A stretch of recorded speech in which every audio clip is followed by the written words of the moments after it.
जबरदस्त तेजी देखने को मिली है। हालांकि जो ग्लोबल क्यूज थे वो थोड़े से सुस्त भी कह सकते हैं और नेगेटिव भी, उसके बावजूद भी निफ्टी और बैंक निफ्टी में जबरदस्त तेजी देखने को मिली है। नवंबर के बाद फिर से निफ्टी ने करीब 18,000 का शिखर छुआ है।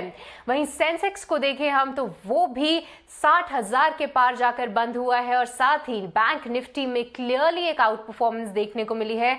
1.5% से ज्यादा की तेजी के साथ बैंक निफ्टी बंद हुआ है। निफ्टी के कुछ टॉप गेनर्स आपके सामने रखूं तो यूपीएल, टाइटन और hero MotoCorp, even Maruti Suzuki और टाटा मोटर्स रहे हैं।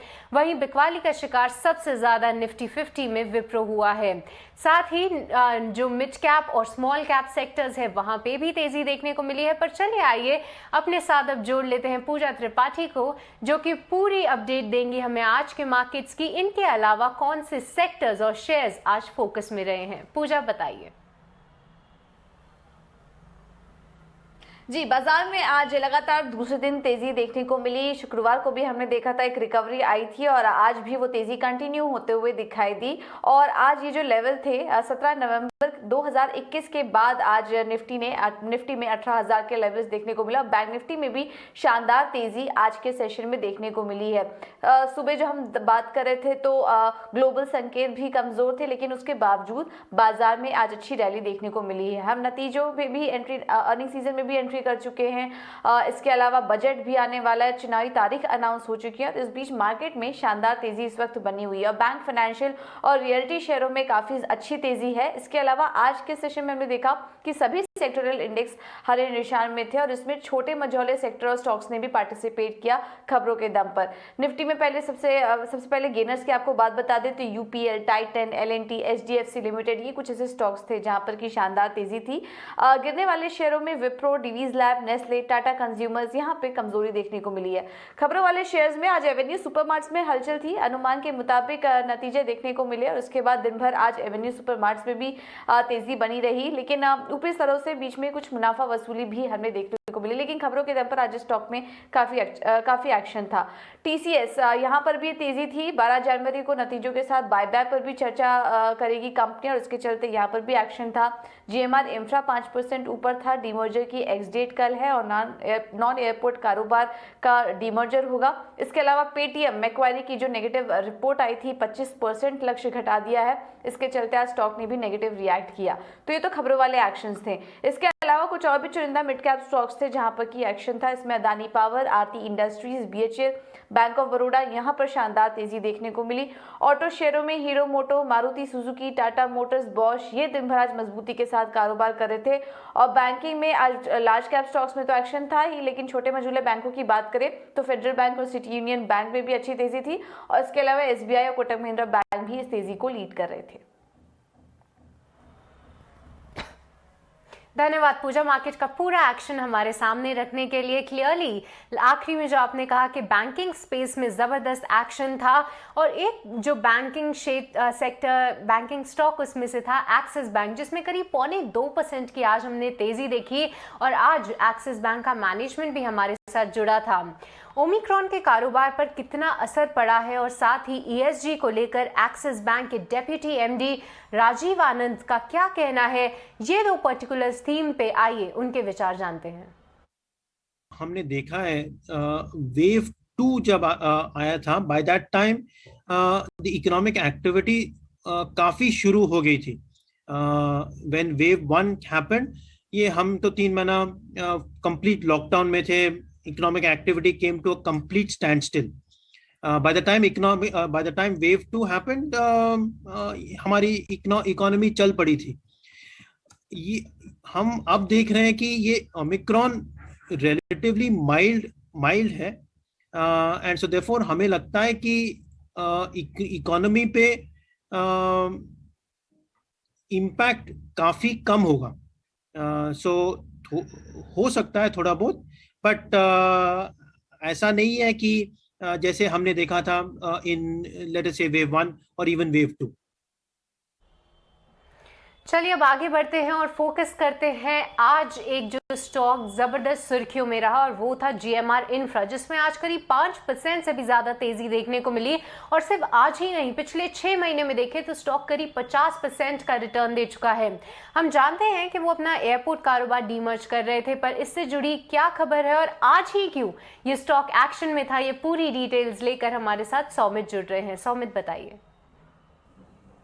जीएमआर इंफ्रा के शेयर्स फोकस में रहेंगे क्योंकि जो रिकॉर्ड डेट है डीमर्जर का वो नज़दीक आ रहा है। अब अगर कोई इन्वेस्टर इंटरेस्टेड है कंपनी के डीमर्जर में तो उन्हें आज ही शेयर्स खरीदने पड़ेंगे जीएमआर इंफ्रा के, क्योंकि जो रिकॉर्ड डेट है डीमर्जर का वो जनवरी 12 है। अब कंपनी अपनी नॉन एयरपोर्ट बिजनेस डीमर्ज करके एक नई कंपनी जिसका नाम रहेगा GMR power and urban infra उसमें डाल रही है। अब कंपनी उन शेयर होल्डर्स को जिनके पास 10 शेयर्स है जीएमआर इंफ्रा के, उन्हें 1 शेयर देगी इस नई कंपनी का। इवेंचुअली ये कंपनी भी एक्सचेंजेस पे लिस्ट होगी और एनालिस्ट का मानना है कि ये लिस्टिंग फेब एंड तक पूरी हो जाएगी।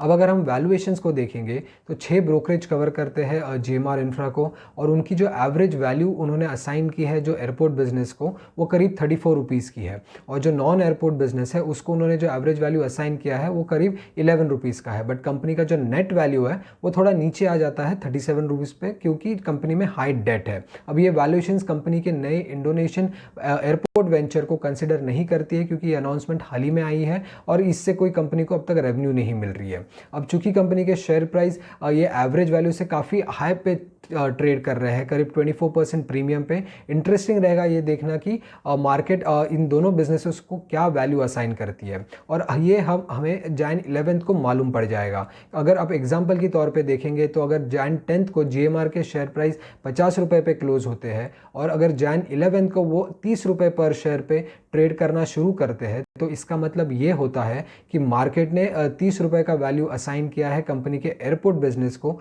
और 20 रुपये का वैल्यू असाइन किया है कंपनी के पावर बिजनेस को। धन्यवाद सौमित हमें पूरी डिटेल्स बताने के लिए। तो जीएमआर इंफ्रा आज फोकस में था, जहां पे वो अपनी नॉन एयरपोर्ट बिजनेस को डीमर्ज कर रहे हैं, जिसके चलते ये कंपनी में हमें एक्शन देखने को मिला। पर अब एयरपोर्ट कारोबार पे फोकस करते हैं और एविएशन इंडस्ट्री पर। कोरोना के बढ़ते मामलों को लेकर ये जो एविएशन इंडस्ट्री है वहां पे भारी असर देखने को मिला है, क्योंकि दिल्ली मुंबई, दिल्ली कोलकाता, मुंबई बैंगलोर जैसे जितने भी व्यस्त रूट हैं वहां पर पैसेंजर लोड में भारी गिरावट देखने को मिली है। ज्यादा डिटेल्स के लिए आइए चलते हैं हमारे संवाददाता समीर दीक्षित के पास। समीर बताइए, आपके पास क्या रिपोर्ट है? देश में कोविड या ओमिक्रॉन के लगातार बढ़ते मामलों का नकारात्मक असर भारतीय एविएशन सेक्टर पर भी साफ नजर आ रहा है। अगर आंकड़ों के नजरिए से आप देखें तो दिसंबर 2021 के आखिरी हफ्ते में और जनवरी 2022 के पहले हफ्ते में अगर आप तुलना करें तो यात्रियों की संख्या में जबरदस्त गिरावट दर्ज की गई है। 1 लाख से ज्यादा यात्री अगर आप एवरेज पर डे का फिगर आप लेते हैं तो उसमें यह गिरावट दर्ज की गई है। दिसंबर 2021 के आखिरी हफ्ते में जहां लगभग 3,70,000 हवाई मुसाफिर हवाई यात्रा कर रहे थे, वही यह आंकड़ा घट करके 2,50,000 के आसपास अभी पहुंच गया है। तो यात्री जो हैं वो हवाई यात्रा से बच रहे हैं या अपनी ट्रैवल प्लान में वो बदलाव कर रहे हैं। और ये जो रुख बदला है कोविड के चलते, यही वजह है कि एयरलाइन भी अपनी रेवेन्यू को बचाए रखने के लिए और यात्रियों को अपने साथ बनाए रखने के लिए अलग अलग ऑफर लेकर के आ रही हैं। मसलन इंडिगो या स्पाइसजेट की तरफ से ये ऑफर है कि अगर आप अपनी फ्लाइट कैंसिल या उसमें कोई बदलाव करते हैं तो जो शुल्क, अतिरिक्त शुल्क लगता है वो आपको नहीं देना होगा। आप फ्लाइट चेंज कर सकते हैं, ट्रैवल प्लान में बदलाव कर सकते हैं, लेकिन आप एयरलाइन के साथ बरकरार रहिए। तो इस तरीके के प्लान के जरिए एयरलाइन कोशिश कर रही है कि वो ऐसे मुश्किल वक्त में अपनी स्थिति को संभाल सकें और आगे बढ़ा सकें।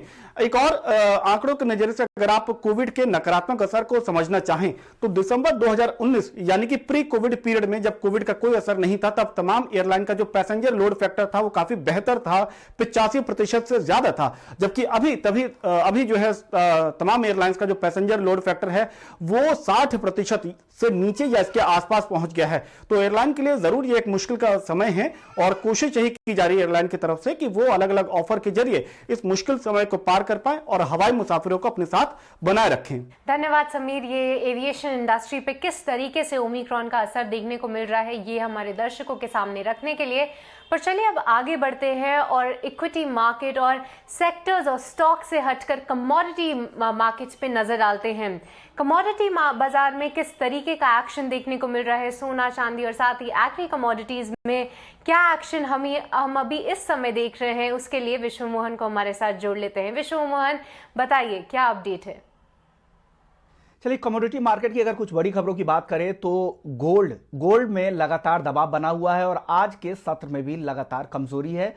और जिस तरह से इक्विटी पर फोकस बढ़ा है तो सुरक्षित निवेश के तौर पर इसकी मांग कम हुई है। चांदी में भी मुनाफा वसूली का दबाव है और आज के सत्र में भी कमजोरी दिख रही है। क्रूड की अगर बात करें तो कच्चे तेल में लगातार तेजी है, ब्रेंट $82 के करीब पहुंच गया है। जिस तरह से डिमांड में कमी नहीं दिख रही है उसका यहां पर फायदा मिल रहा है। नेचुरल गैस जहां रोजाना डिमांड रिकॉर्ड स्तरों के पास है उसका यहां पर फायदा मिल रहा है। बेस मेटल्स की अगर बात करें तो कॉपर जहां पर इन्वेंट्री को लेकर चिंता है, हालांकि यहां पर आज रेंज में ही एक कारोबार हो रहा है। इसके अलावा जिंक में जो स्टॉक है चीन के अंदर में इन्वेंट्री है वो बढ़ गए हैं, उससे यहां पर दबाव बढ़ने की संभावना जताई जा रही है। हालांकि आज हल्की तेजी के साथ कारोबार हो रहा है। इसके अलावा निकेल की बात करें तो निकेल में भी आज तेजी है, आधे % के आसपास की तेजी है। एल्युमिनियम जहां पे सप्लाई शॉर्टेज की चिंता है जिससे यहां पर सपोर्ट मिला और आज के सत्र में सबसे ज्यादा तेजी एल्युमिनियम में ही।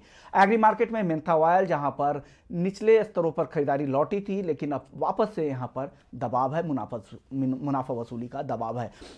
इसके अलावा कुछ और एग्री काउंटर्स की बात करें तो उसमें कॉटन जहां पर लगातार ग्लोबल डिमांड बनी हुई है, हालांकि इंडिया के जो प्राइसेस है वो प्रीमियम पर है, इस वजह से यहां से मांग कम हो गई है। स्पाइसेस में अगर बात करें तो हल्दी, धनिया और जीरे तीनों ही काउंटर्स में लगातार तेजी है और आज के सत्र में भी अच्छी तेजी दिख रही है और लग रहा है कि बारिश और ओले की वजह से फसलों को नुकसान की आशंका है। इसके अलावा कैस्टर की अगर बात करें तो ओमिक्रॉन और कोरोना के जिस तरह के मामले बढ़े हैं उससे डिमांड को लेकर चिंता है, उससे यहां पर दबाव ऊपर के लेवल पर बना है। कैस्टर के बाद ग्वार जहां क्रूड कीमतों में तेजी और दिसंबर के महीने में मजबूत एक्सपोर्ट के आंकड़े से यहां पर अच्छी तेजी दिख रही है और ग्वार गम जबरदस्त तेजी के साथ आज ट्रेड करता दिख रहा है। जी।